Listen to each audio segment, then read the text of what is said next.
Naturopathy में आपका सफ़र कैसे शुरू हुआ और कैसा रहा अभी तक? सारे बच्चों की तरह ना 25 साल पहले मेरा सपना था कि मैं एमबीबीएस कर लूँ और एलोपैथी में चली जाऊँ। बट अगर सरल भाषा में आप बोलो तो ये क्या है? प्राकृतिक चिकित्सा होती है, मिट्टी से इलाज होता है, मिट्टी, पानी, धूप, हवा, सब रोगों की यही दवा। आपकी नज़रों में एक स्वस्थ शरीर क्या है? से आप शारीरिक, मानसिक और आध्यात्मिक तीनों स्तरों पे जब स्वस्थ हैं तो आप स्वस्थ मनुष्य हैं। चिड़चिड़ापन, घबराहट, गुस्सा, इन तीनों को बैलेंस रखेंगे तो स्वभाव में अपने आप स्थिरता आती जाएगी, धैर्य आता जाएगा। योगा के प्रति लोग सजग हो रहे हैं। श्वास पे ध्यान दीजिए। फिर भी उनको एक बहुत बड़ी बीमारी हुई। किसी भी एक जीवित मनुष्य में और एक मृत शरीर में क्या अंतर है? नेचुरोपैथी सिर्फ कुछ स्पेसिफिक बीमारियां ऐसी हैं जिनके लिए ठीक है, आपकी गट हेल्थ जितनी अच्छी रहेगी ना, माइग्रेन परेशान नहीं करेगा। या फिर इसकी क्या परिभाषा है, कैसे हम अपने जीवन में इसको समझ सकते हैं? ये सब कुछ सुधार करके ये बहुत सारे रोगों पे विजय प्राप्त कर सकते हैं। ये सारे टिप्स मुझे पर्सनल चाहिए आपसे। एलोवेरा जेल जी, उसमें लाल चंदन मिला के लगाओ। तो क्या हम उन चीज़ों को समझ नहीं पा रहे? हाँ बिल्कुल, हम फॉलो ही नहीं कर पाते। जी।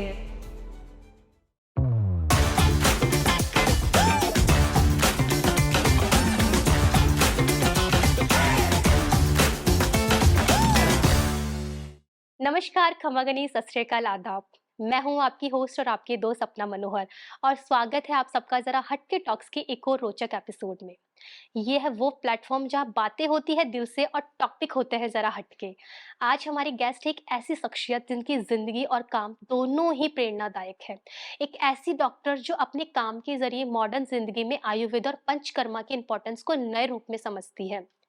हमारी गेस्ट है डॉक्टर नेहा पारिक, एक आयुर्वेदा और नेचुरोपैथी एक्सपर्ट जो पिछले 20 साल से अपनी हीलिंग पावर से लोगों की जिंदगी बदल रही है। उन्होंने विद्याधर नगर के एक छोटी से सेंटर से शुरुआत की थी और आज के दिन वैशाली नगर में एक प्रीमियम सेंटर भी संभाल रही है। सिर्फ सेंटर्स ही नहीं, वो आयुर्वेदा बेस्ड लेक्चर्स देती है और हेल्थ के मुद्दों पर पब्लिक को एजुकेट करती है। साथ ही बच्चों में ब्रेन डेवलपमेंट एक्सपर्ट भी है हमारी आज की प्रेरणादायक गेस्ट डॉक्टर नेहा जी। उन्होंने एक यूनिक विजन के साथ आयुर्वेदा को आज के लाइफस्टाइल के लिए रिलेवेंट बनाया है। और दोस्तों, उनकी बात सिर्फ शब्द नहीं, एक मिशन है हमें टॉक्सिक लाइफस्टाइल से दूर करके एक स्पिरिचुअल और फिजिकल बैलेंस देने में। तो आइए मिलते हैं उनसे और करते हैं एक इंसाइटफुल बातचीत। डॉक्टर नेहा, सबसे पहले तो हमारे शो में आपका स्वागत है। जैसा आपने न सिर्फ अपने जीवन को बल्कि हजारों और लोगों के जीवन को बदल दिया है, तो शुरुआत करते हैं अपने इस अनोखे सफर को। ये बहुत बड़ी बात है कि हमें आपसे बात करने का मौका मिला। तो डॉक्टर नेहा पारिक, मैं आपसे जानना चाहती हूँ कि नेचुरोपैथी में आपका सफर कैसे शुरू हुआ और कैसा रहा अभी तक? यदि सफर की बात की जाए तो शुरुआत होती है पढ़ाई करने से। आप चुनते हैं कि आपको कौन सा विषय पढ़ना है। तो जब साइंस बायो लिया तो ऑब्वियसली सारे बच्चों की तरह ना 25 साल पहले मेरा सपना था कि मैं एमबीबीएस कर लूँ और एलोपैथी में चली जाऊँ। जी। विद द टाइम ऐसा हुआ, कुछ सर्कमस्टेंसेस ऐसी हुई कि मैंने नेचुरोपैथी में पढ़ाई की। वो समय लोग समझते नहीं थे कि नेचुरोपैथी क्या होता है। मुझे ना उन्हें समझाना पड़ता था कि प्राकृतिक चिकित्सा होती है, मिट्टी से इलाज होता है। अब तो थैंक्स टू बाबा रामदेव की एक बड़ा हम्म। बूम आ गया है, पर तब लोग नहीं समझते थे, तो मुझे समझाना पड़ा। उसके बाद जब मेरी शादी हुई तो मेरे हस्बैंड ने मुझे कहा कि नहीं, नहीं, ये फ़ील्ड बहुत ही अच्छा है, आप इसी में आगे बढ़िए। जॉब लेने गए तो बहुत कम पे स्केल था, तो हमने सोचा कि हम अपना सेंटर शुरू करते हैं। जी। सेंटर शुरू करने के लिए रेकी की आसपास के बहुत सारे सेंटर्स को देखा, तो लगा कि या तो सेंटर्स बहुत कम पैसा ले रहे हैं और कोई सुविधाएँ नहीं है। कुछ सेंटर्स ऐसे थे जो बहुत बड़ा पैसा बना रहे थे और वो कॉस्ट भी नहीं है। तो नेचुरोपैथी और पंचकर्मा सामान्य मध्यम वर्गीय लोगों की पहुँच से बाहर था। जी। या तो लोग परेशान होके वहाँ जाएँगे या सिर्फ़ स्पा कराने या मज़े करने के लिए जाएँगे। सिर्फ़ 2 ही सूरतें थी। मैं बात कर रही हूँ 2005-2006 की। जी। तब फिर हमने सोचा कि नहीं, एक सेंटर बनाया जाए जो थेरेपी बेस्ड हो। हमको चिकित्सा करनी है। हमें ना आपको आराम नहीं देना, हम्म। चिकित्सा करनी है। इस मोटिव के साथ मैंने अपना सेंटर शुरू किया 2006 अक्टूबर। बहुत छोटे से सेटअप के साथ शुरू किया और फिर धीरे-धीरे तो ठाकुर जी सब कुछ करते रहे। मुझे लगा मुझे तो कुछ करना ही नहीं पड़ा। तो नेचुरोपैथी जैसे आपने बोला, हमने एलोपैथी सुना है बट नेचुरोपैथी इतना जानते ही नहीं है। योगा चलो हम आजकल थोड़ा सा अवेयर हो गए हैं, टीवी पे देख लेते हैं, जैसा आपने बताया बाबा रामदेव। बट अगर सरल भाषा में आप बोलो तो ये क्या है? देखो, प्राकृतिक चिकित्सा क्या है? प्राकृतिक चिकित्सा मतलब प्रकृति और पुरुष सब कुछ इसी से तो बना हुआ जी। है। हमारा शरीर 5 तत्वों से बना हुआ है। आकाश, पृथ्वी, वायु, अग्नि, जल। ठीक है? इसी 5 तत्वों से हमारा शरीर बना है। इसी 5 तत्वों से प्रकृति बनी है, एटमॉस्फियर बना है। हुँ, जब ये सारे तत्व हमारे शरीर में संतुलित रहेंगे, मतलब जितनी अग्नि होना चाहिए, जितना जल होना चाहिए, जिस तरह की वायु श्वास लेना चाहिए, जिस तरह का पृथ्वी होना चाहिए, मतलब स्किन, रक्त, मांस, मज्जा होनी चाहिए। यदि ये सब कुछ बैलेंस रहेगा, तो हम अपने आप स्वस्थ बने रहेंगे ना? तो बस वही इन्हीं 5 तत्वों से मिट्टी, पानी, धूप, हवा, सब रोगों की यही दवा। इस सिद्धांत के साथ काम करने वाली चिकित्सा पद्धति प्राकृतिक चिकित्सा पद्धति है। इन्हीं चीज़ों से चिकित्सा की जाती है। साथ ही जो एक और मेरा फील्ड है वो आयुर्वेदिक पंचकर्म है। तो आयुर्वेद की ऐसी ब्रांच जहाँ पर डिटॉक्सिफिकेशन और वमन, विरेचन, बस्ती, इन सब चीज़ों से जो 5 कर्म होते हैं, मुख्य 5 कर्म होते हैं, इनसे चिकित्सा की जाती है। ये आयुर्वेदिक पंचकर्म है। ये त्रिदोष सिद्धांत पे काम करता है, मतलब 5 तत्व जिनसे शरीर बना, त्रिदोष जो शरीर को चलाते हैं। एक मशीन जो बनी है, एक जो उसको चलाते हैं। तो जो मेटाबॉलिज्म है वो त्रिदोष। इस पे आधारित जो चिकित्सा पद्धति है, इन्हें ठीक करने के लिए जो चिकित्सा पद्धति बनी है। और आप सोचो ये इतनी सरल है। आपकी ऋतुचर्या मतलब मौसम कैसा है, उस हिसाब से आपको कैसे जीना है। हुँ। आहारचर्या मतलब कैसा भोजन खाना है। दिनचर्या मतलब कैसी लाइफस्टाइल होनी चाहिए। सिर्फ इन 3 चीज़ों को ठीक करके हम लगभग सारे रोगों से बच सकते हैं, और यदि रोग आ जाते हैं तो उन्हें ठीक भी कर सकते हैं। जैसा भी आपने बोला कि दिनचर्या, आहारचर्या, ऋतुचर्या, आजकल का हमारा जो इतना फ़ास्ट फॉरवर्ड वाली जो लाइफ़ हो गई है, उसमें कैसे बैलेंस कर सकते हैं इन सब चीज़ों को? बहुत आसान है। उदाहरण देती हूँ, दिनचर्या। हुँ, दिनचर्या यदि नियमित होगी, तो सोचो आप ज़्यादा फ़ास्ट काम कर सकते हो ना, ज़्यादा सही समय पे बिल्कुल। काम कर सकते हो। दिनचर्या को व्यवस्थित करना मतलब क्या है? एक सही समय पर उठना, जो जी, आपकी बायोलॉजिकल क्लॉक कहती है। सूर्योदय होगा, शरीर में अच्छी ऊर्जा होगी। सही समय पर उठे, सही समय पर नाश्ता किया, सही समय पर भोजन कीजिए, सही समय पर रात का भोजन कीजिए। ये तो हुई दिनचर्या। आहारचर्या मतलब आपका जो काम है, उसमें आपको कितनी ऊर्जा चाहिए, उसके अनुसार आपका डाइट हो। जी। ऋतुचर्या मतलब कौन-सा मौसम चल रहा है, उस अकॉर्डिंग अपनी दिनचर्या और आहारचर्या को सेट कर दीजिए। जैसे महीने होते हैं और ऋतुएँ होती हैं। जी, हिंदी महीने जी, चैत्र से लेकर फाल्गुन तक, और ऋतुचर्या मतलब 6 ऋतुएँ होती हैं। अभी जो ऋतु गई है, जैसे शरद ऋतु गई है, बहुत छोटी चीज़ें ध्यान रखना है, शरद ऋतु में दही नहीं खाना। अब इसमें कौन-सा फ़ास्ट फॉरवर्ड लाइफ़ है या कौन-सा लाइफ़स्टाइल है जो सेट नहीं हो पाएगा, जी। बस हमें पता नहीं है, हम अवेयर नहीं है। किस ऋतु में घी खाना है, किस में नहीं खाना है। इसको मैं और बेहतर तरीके से समझाना चाहूँ ना, तो जैसे गेहूँ आते हैं, जी, गेहूँ कौन से महीने में आएँगे? एक छोटा गर्मी उदाहरण है, जी, मार्च-अप्रैल में गेहूँ खरीदे जाते हैं। बिल्कुल। अब अपने दिमाग से ये निकाल दो कि कोई भी प्रिजर्वेटिव हमने डाला है या कोई भी कीटनाशक हमने इस्तेमाल किया है, नहीं किया है। सीधा सच्चा उगा हुआ गेहूँ आपके पास है, ठीक है? कितने जी, महीने स्टोर कर पाओगी? 3 महीने, 4 3 महीने। महीने, 4 महीने। जी, तो बस वही जो वर्षा ऋतु है उसमें गेहूँ खाना है। वो 3 महीने, 4 जी। महीने गेहूँ खाया, उसके बाद क्या आएगा? उसके बाद मिलेट्स आ जाएँगे। हाँ, मिलेट्स आ जाएँगे? जी। मिलेट्स कितने महीने रख सकती हो? वो तो हम 3 बहुत ही महीना बिल्कुल कम या समय के 2 लिए। महीना, जी, है ना? तो बस वो 2 महीना मिलेट्स खाना है। तो ये प्रकृति ही समझा देती है। थोड़ा-सा गौर करने की ज़रूरत है। तो ये हो गई आहारचर्या, ऋतुचर्या के हिसाब से आहारचर्या हो गई। जी, काम देख लो, जैसे मेरा काम है, मेरा काम बैठ के काम करना है, प्रिस्क्रिप्शंस लिखती हूँ, तो मुझे कम कैलोरीज़ चाहिए। कोई जो बहुत ज़्यादा मेहनत का काम करता होगा, बहुत ज़्यादा वर्जिश करता होगा, जिसको मसल्स बिल्ड करनी है, उसे प्रोटीन ज़्यादा खाना है। आपकी नज़रों में एक स्वस्थ शरीर क्या है? आप उसे सरल भाषा में कैसे समझाएँगे हमें? स्वस्थ शरीर देखो, डब्ल्यूएचओ की जो डेफिनेशन है उसके हिसाब से आप शारीरिक, मानसिक और आध्यात्मिक जी। तीनों स्तरों पे जब स्वस्थ हैं तो आप स्वस्थ मनुष्य हैं। अब मैं कोशिश करती हूँ कि मैं इसे और बेहतर तरीके से समझा पाऊँ। जब आप सुबह उठते हो, हुँ, हुँ। आप मॉर्निंग जागे 7 या 8 घंटे, 6 7 8 आपके शरीर के अनुसार जितने भी घंटे की नींद आपको चाहिए। जब आप सुबह उठें तो आपका शरीर बिल्कुल हल्का हो, कहीं कोई थकान महसूस ना हो, चेहरे पे एक सुंदर मुस्कुराहट हो, मानसिक शांति इस स्तर पे हो, और स्पिरिचुअली जब आप आँख बंद करें, तो कम से कम 5 मिनट 10 मिनट अपनी श्वास पे ध्यान लगा पाएँ। इसके बाद आप फ्रेश होने जा रही हैं, आप प्रॉपर्ली फ्रेश हो पाएँ और आपको तुरंत तेज़ भूख लगे। भूख लगने के बाद 4 या 6 घंटे बाद दोबारा भूख लग जाए, मतलब मेटाबॉलिज़्म इतना फ़ास्ट हो कि खाना पच जाए। ये पूर्ण स्वास्थ्य की निशानी है। धैर्य हो, जी। चिड़चिड़ाहट ना हो और एक सकारात्मक विचार हो कि दुनिया जैसे भी चल रही है, चलाने वाला कोई है, ये आराम से चल जाएगी। जब हम रोड पे जाते हैं ना गाड़ी लेकर के, जी। तो पहला विचार क्या आना चाहिए? हम सुरक्षित अपने गंतव्य तक पहुँच जाएँगे। यदि पहला विचार ये आता है कि अरे! मैं लेट हो जाऊँगी, अरे! मेरा एक्सीडेंट हो जाएगा, तो ये नेगेटिविटी है, तो ये ना हो। आपका कहना है कि हमारा जो ये जो नेचर है आजकल चिड़चिड़ापन, घबराहट, गुस्सा, ये कहीं न कहीं हमारी दिनचर्या से रिलेट करता है। हमारी दिनचर्या से रिलेट करता है, हमारे दोषों से रिलेट करता है। जैसे मैंने बताया त्रिदोष होते हैं वात, जी। पित्त, कफ, इनका एक बैलेंस होता है। ये बैलेंस आपका मेटाबॉलिज़्म चलाता है। यही बैलेंस आपके स्वास्थ्य को निर्धारित करता है।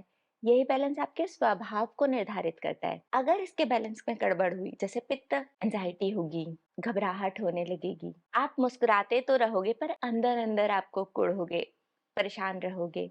वात बढ़ेगा, गुस्सा आएगा। तो इन तीनों को बैलेंस रखेंगे, इन तीनों को बैलेंस जी। रखेंगे तो स्वभाव में अपने आप स्थिरता आती जाएगी, धैर्य आता जाएगा, शांति आती जाएगी।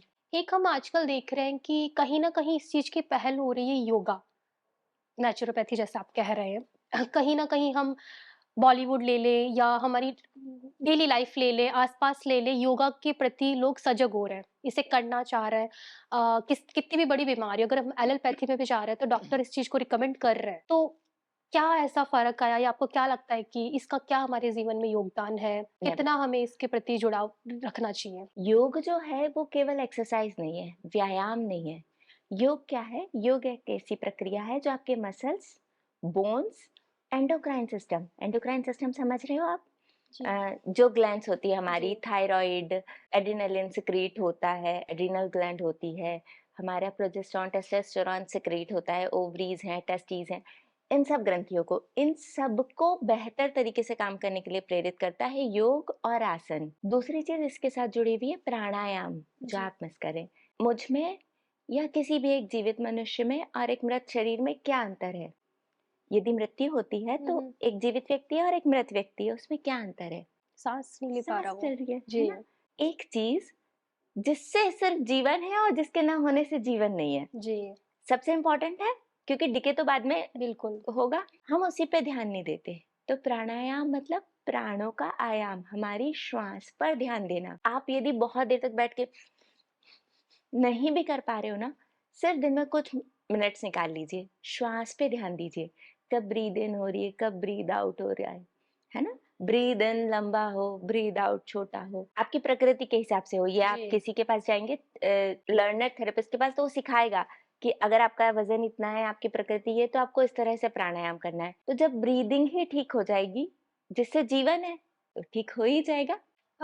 डॉक्टर नेहा, अभी आपने जैसे बताया कि इन सब चीज़ों का अच्छा अगर हम अपना आहार रख रहे हैं, योगा कर रहे हैं, तो हमारी ज़िंदगी बहुत स्वस्थ हो जाती है।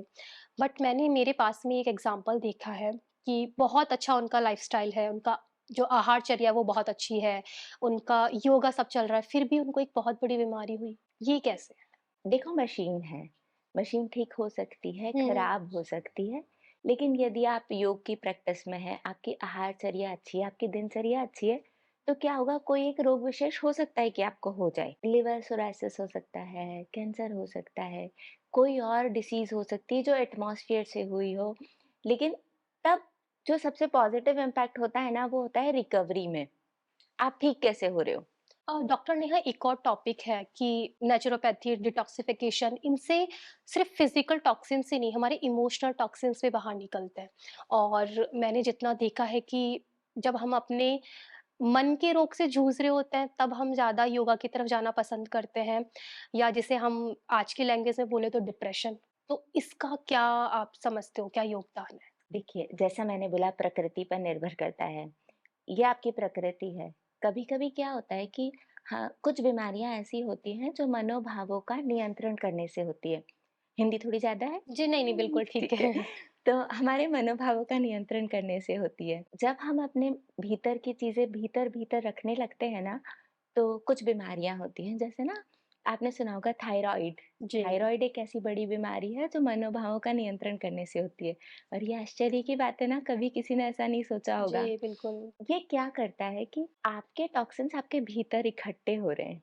चाहे वो शरीर में होंगे तो शारीरिक बीमारियां होंगी, मन में होंगे तो मानसिक बीमारियां होंगी, मानसिक समस्याएं होंगी। इसको रिलीज करने का सबसे बेहतर तरीका मुझे जो लगता है वो ये है कि आप अपनी बात को एक बेहतरीन ढंग से हमेशा प्रस्तुत कर दीजिए। किसी भी व्यक्ति से मतलब संबंधित है, खुल के बात कर लीजिए। खुल के बात कर लीजिए। जी। आपका तरीका थोड़ा अच्छा हो, हुँ, अपनी बात बता दीजिए। ठीक है। यदि स्वभाव ऐसा है कि तरीका बेहतर नहीं हो सकता, तो एक अच्छी सहेली बना लीजिए, एक अच्छा दोस्त बना लीजिए, सब खोल दो, कभी डिप्रेशन नहीं होगा। फिर यदि हो जाता है तो पंचकर्म की जो चिकित्सा है, उसमें शिरोधारा है, ध्यान है, योग निद्रा है और एक मुद्राएँ, जैसे ना ये जी। है, अलग-अलग तरीके की मुद्राएँ होती हैं, हाथ और फिंगर्स के शेप्स बनाए जाते हैं, आप उनको सीखिए। बहुत लंबा साइंस है लेकिन ये बहुत इफ़ेक्टिव है, it works. Sir doctor Neha का कहना है कि ज़्यादातर जो बीमारियाँ आपको पता है वो हमारे मन की घुटन से होती है। सही कहा ना मैंने? कुछ कुछ मो मान सकते हैं लेकिन हम कुछ हमारी जो डेली की लाइफ चल रही है उसमें कुछ ना कुछ बातें ऐसी हो जाती है जो हम खुल के नहीं बात कर पाते हैं या कुछ फीमेल्स भी अगर हम बोले तो उनका एक स्वभाव होता है कि आपस में बात कर लेती हैं। हम मेल्स की भी बात करेंगे तो मन में जो घुटन होती है वो डिप्रेशन, एंग्जायटी ऐसी सब बीमारियों को लेके आता है और जिसे हम बहुत हल्के में लेते हैं। जब हमारे शरीर में कोई रोग होता है ना उसके लिए हम डॉक्टर के पास चले जाते हैं, बट जब मानसिक बीमारी होती है उसको हम समझ भी नहीं पाते हैं और धीरे-धीरे वो हमारे मन के अंदर इतना जगह बना लेती है ना कि बाद में हम उस चीज़ से इतना घुटने लग जाते हैं कि हमें लगता है कि हमारी लाइफ ही बहुत ऐसी हो गई है, हमारे आस-पास का माहौल ठीक नहीं है और ये सब चीज़ें सिर्फ़ इतनी सी कि हमें हमारे मन को समझाना है। तो डॉक्टर नेहा के हिसाब से हमें सिर्फ़ और सिर्फ़ अपने मन में इस घुटन को ना रख के खुल के बात करनी चाहिए। अपने आस-पास में अपने रिश्तों को आप इतना मज़बूत बनाएँ, जैसे डॉक्टर नेहा से जब भी मैं मिली हूँ, इतना खुल के बात करती है। इन्होंने मुझे हमेशा यही समझाया कि क्या है मन में? बोलो, एक बार बताओ तो सही, हर चीज़ का सॉल्यूशन है। ऐसा कोई मुझे लगता है टॉपिक नहीं है, ऐसा कोई रिश्ता नहीं है, ऐसी कोई बीमारी नहीं है, जिसके ऊपर हम बात नहीं कर सकते या जिसका कोई सॉल्यूशन नहीं हो सकता। डॉक्टर नेहा पारिक मैं आपसे ये जानना चाहती हूँ कि आपने नेचुरोपैथी, आयुर्वेदा, पंचकर्मा इन सब की बातें करी, लेकिन एलोपैथी की हम बात करें, तो जब भी हमें थोड़ी-सी भी बीमारी होती है, हम तुरंत वहीं जाते हैं। जी, बिल्कुल। तो इंस्टेंट रिलीफ हमें वहीं से मिलता है। तो आपको क्या लगता है कि दोनों के बीच में कौन-सा अभी सही है या फिर नेचुरोपैथी सिर्फ़ कुछ स्पेसिफिक बीमारियाँ ऐसी हैं जिनके लिए ठीक है? थोड़ा कंट्रोवर्शियल है। बिल्कुल, क्योंकि हमने चलो। देखा है कि नेचुरोपैथी से स्लो मिलता है हमें जो रिज़ल्ट मिलता हुँ। है और अगर हमें पेन हो रहा है, तो उसके लिए तो हम नेचुरोपैथी के पास में नहीं जा सकते ना एकदम से, उसके लिए तो हमें तुरंत रिलीफ चाहिए। तो उस केस में आपका क्या कहना है? देखो मैं बताती हूँ, है ना? कभी सिर दर्द हुआ है? हुआ बिल्कुल, होगा ना? जी। बहुत-बहुत बारी हुआ होगा। सबसे अच्छा सॉल्यूशन क्या लगता है? फटाफट से एक टैबलेट ले लो। टैबलेट ले लो। जी। सिर दर्द का इलाज करने के लिए हम जितनी दवाएँ खाते हैं ना, वो सिर्फ़ क्या करती हैं, विशेष रूप से कुछ दवाएँ हमारे रक्त का संचार तेज़ कर देती हैं। या क्या करेंगी कि आपको ये याद दिलाना बंद कर देंगी कि कि मुझे आपको दर्द हो रहा है। दर्द है। जी, दर्द का इलाज नहीं है। लेकिन यदि मेरा हाथ टूट गया है, फ्रैक्चर हो गया है, तो मुझे इतना दर्द है कि वो बर्दाश्त से बाहर है, तो मुझे अपने सिस्टम को सुलाना पड़ेगा ना, तो मैं एलोपैथी के पास ही जी, जाऊँगी। तो with due respect to allopathy हमें उसकी आवश्यकता है। लेकिन एक सामान्य सिर दर्द या बुखार के लिए किडनी तो बहुत इम्पोर्टेंट है, उसको जी। खराब करना गड़बड़ है ना? और जो काम आपके सिर दर्द की दवा कर रही है, 1 कप गुनगुने पानी में थोड़ा सेंधा नमक डाल के किया जा सकता है। वो आपके रक्त संचार को उतना ही तेज़ कर देगा। और ये एक मिथ है कि नेचुरोपैथी या आयुर्वेदिक पंचकर्म देर से इलाज करते हैं या धीमा इलाज करते जी। हैं। प्रभु ना करे कभी आवश्यकता हो, सिर दर्द होगा मेरे पास आना, विदिन 3 मिनट्स आप खुद अपना सिर दर्द कंट्रोल कर पाएँगी। अभी पिछले 10 दिनों से मैं माइग्रेन की प्रॉब्लम से जूझ रही हूँ। क्या कहना चाहोगे आप? क्योंकि दर्द इस लेवल का है कि मुझे तुरंत एक गोली लेनी एक पड़ती गोली है। लेनी पड़ती जी, है ना? ये सेशन हो जाए, 3 जी, चीज़ें बताऊँगी। 50% दर्द आप खुद ठीक कर लेंगी। जी। बाकी जो बचा हुआ 50% है, डाइजेस्टिव सिस्टम अच्छा रखो, सुबह उठते ही कुछ खा लो। नहीं करती हो ना? नहीं, खा रही हूँ खा मैं। रही हो? हाँ, हाँ। सुबह उठते ही कुछ खा लो और शिरोधारा एक प्रक्रिया होती ओके। है, वो कराओ। वो आपके सिस्टम को एक बार पूरी तरह से रिलैक्स कर देगी। एक बार जब सिस्टम रिलैक्स हो जाएगा ना, तो उसको सही तरीके से काम करना आ जाएगा। हम क्या करते हैं, आज दर्द हुआ, फिर एक गोली खा के उसको भूल गए, फिर कर दर्द हुआ, फिर एक गोली खाकर उसको भूल गए। सोचो, रोज़ मम्मी के पास कुछ माँगने जाओगी कि मम्मी मुझे दे दीजिए वो चीज़। मम्मी जी। आज कहेगी बच्चा कर देंगे। फिर कल जाओगी, बच्चा कर देंगे, फिर कल जाओगी, बच्चा कर देंगे। 7 दिन बाद क्या करोगी? माँगेंगे ही नहीं। विद्रोह करोगी ना, गुस्सा करोगी, क्या रोज़ मुझे भगा देती हो आप, मैं कुछ माँगने आती हूँ। शरीर भी तो ऐसा ही है, रोज़ सिर दर्द हो रहा है, वो आपको इंडिकेट कर रहा है कि कहीं समस्या है। तो आपके प्लीज़ इस अकॉर्डिंग पे हर ध्यान चीज़ दे का लो। इलाज है नेचुरोपैथी में। बिल्कुल है। सो डॉक्टर नेहा जी, मैं आपसे जानना चाहती हूँ कि अभी आपने जब मुझे इतना अच्छा सॉल्यूशन बताया ये और लास्ट 10 डेज़ से मैं पेन किलर पे हूँ, तो कुछ भी ऐसा अगर आप मुझे कोई मुद्राएँ पंचकर्मा की या नेचुरोपैथी की, जैसे मैं आपके पास आई हुई भी हूँ, आपने मुझे काफ़ी सारे आसन्स करवाए, शिरोधरा भी करवाई है आपने। कुछ ऐसा आप हमारी ऑडियंस को रिकमेंड करना चाहें या मुझे एक हमने सुना है कि पीरियड माइग्रेन करके भी एक प्रॉब्लम होती है। हाँ, मैं दोनों बिल्कुल अलग चीज़ें जी, हैं। एक माइग्रेन जो आपको हो रहा है, जो आप बता रहे हो, और एक पीरियड माइग्रेन जो हार्मोनल इम्बैलेंस से होता है। देखो, माइग्रेन का सबसे अच्छा तरीका क्या है, अपने डाइजेस्टिव सिस्टम को एकदम अच्छा रखो। ओके, आपकी गट हेल्थ जितनी अच्छी रहेगी ना, माइग्रेन परेशान नहीं करेगा। दूसरा, नींद, मोबाइल आपका दुश्मन है।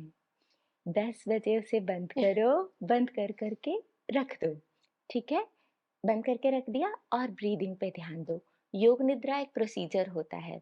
जब हम रात को सोने जाते हैं तो योग निद्रा की प्रैक्टिस करो। ये वो चीज़ें बता रही हूँ जो आप अपने घर में कर सकती हो। योग निद्रा की प्रैक्टिस करो।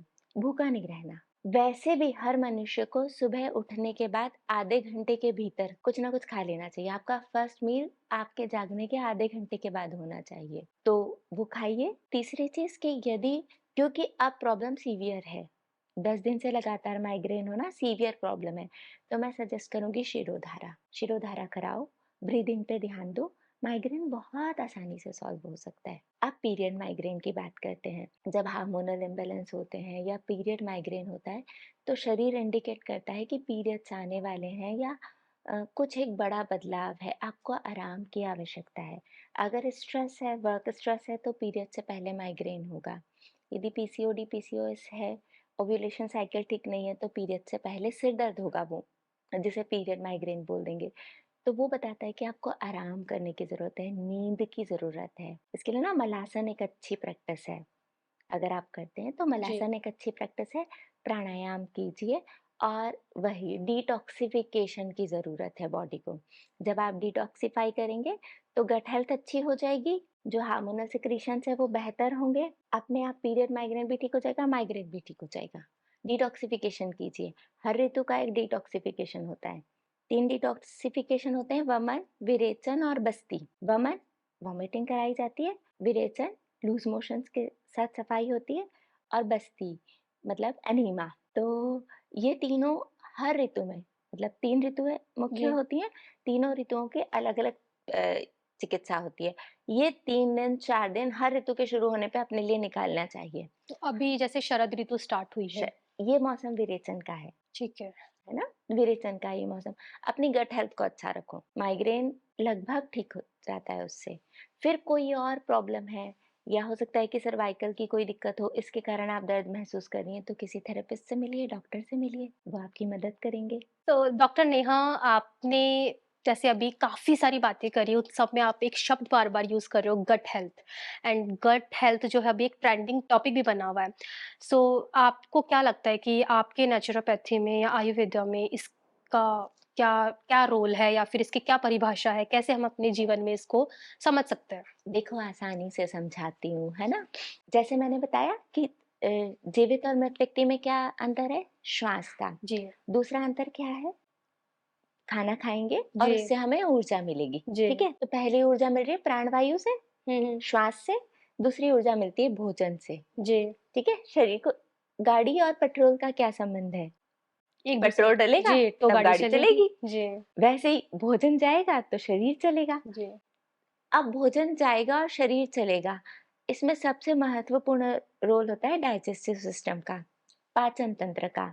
तो जब हमने खाया, वो प्रॉपर्ली डाइजेस्ट हो, प्रॉपरली डाइजेस्ट होके वो हमारे शरीर को उस फॉर्म में मिले, जिस फॉर्म में शरीर उसको कंज़्यूम कर पाता है, ठीक है? जी। यदि वो मिलेगा, तो शरीर एकदम बेहतर तरीके से चलेगा।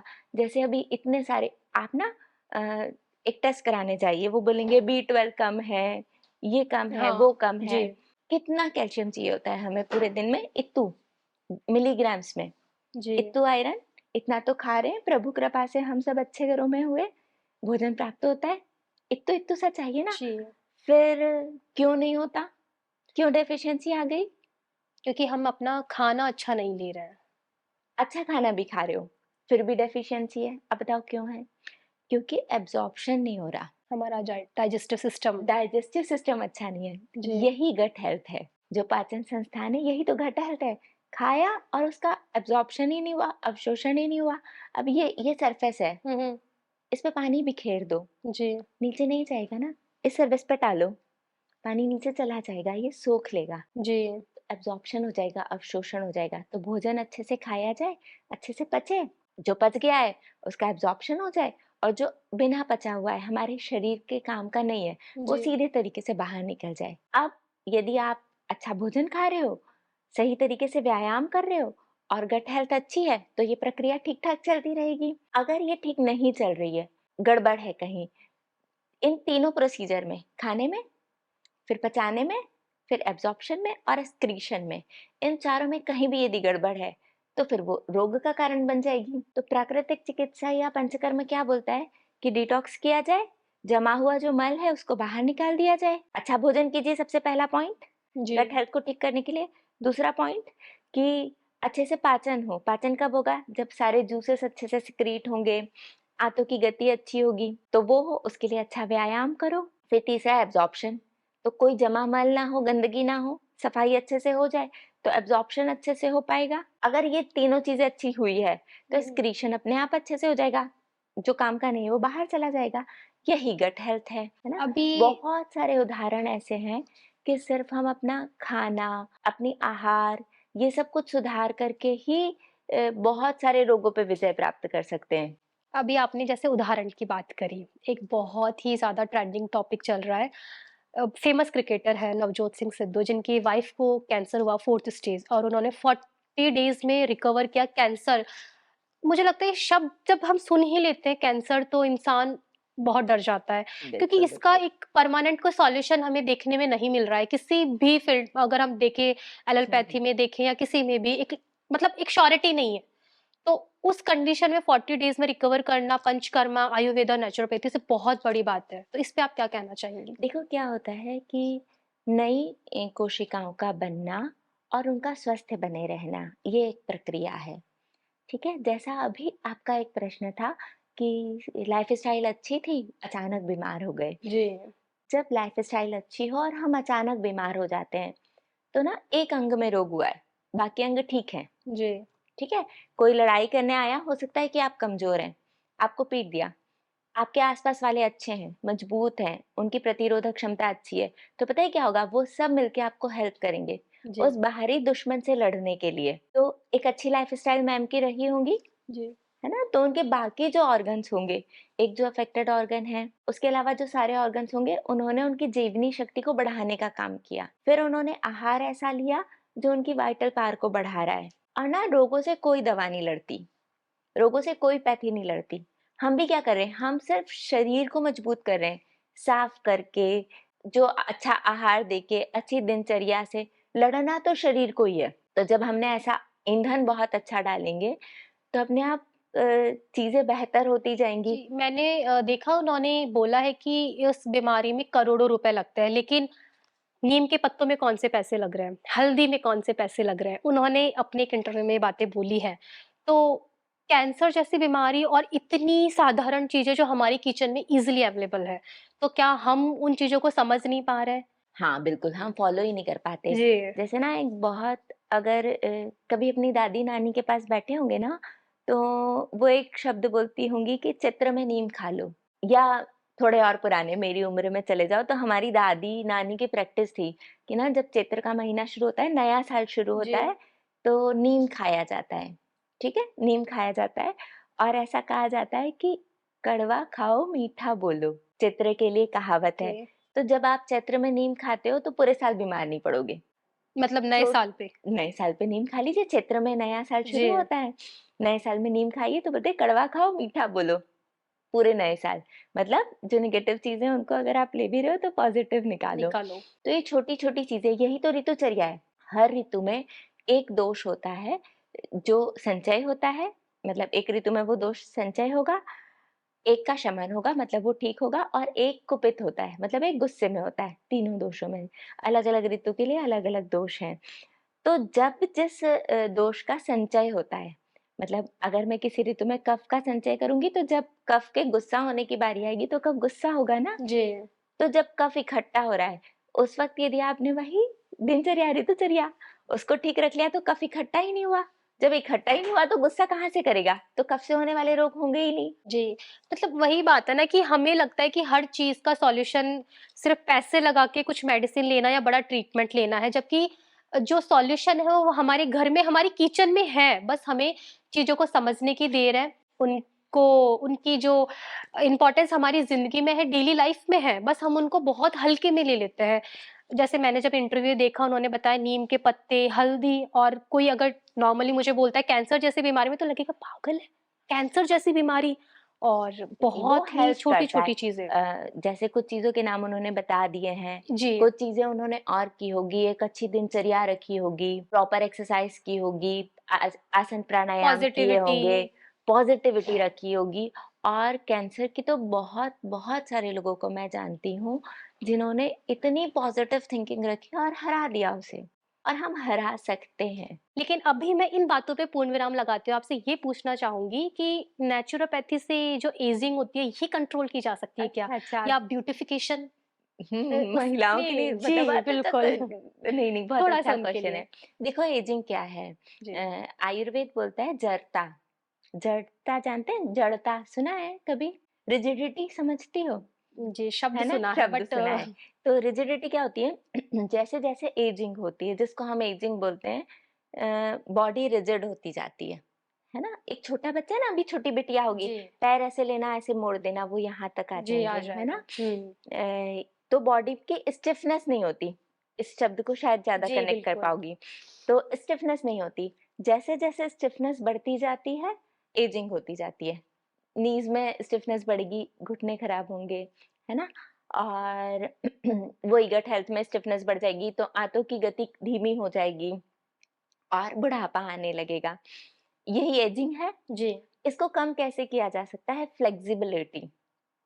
जितनी ज़्यादा फ्लेक्सिबिलिटी होगी ना बॉडी में, उतना ज़्यादा एजिंग कम होगी, एजिंग धीमे मैं होगी। आपसे बीच में थोड़ा पर्सनल एक सवाल पूछना चाहूँगी। ये जो बॉलीवुड में हम देख रहे हैं शिल्पा शेट्टी, मलाइका अरोड़ा, इनकी ऐसे उम्र लगता है कि ठहर गई है, कम होती जा रही है। क्या राज? उन्होंने फ्लेक्सिबिलिटी बनाए रखी है ना। जी, आप देखो वो दोनों योग करती हैं, योगा करती हैं। तो जी। फ्लेक्सिबिलिटी बनी हुई है, फ्लेक्सिबिलिटी बनी रहेगी तो एज कम ही लगेगी ना।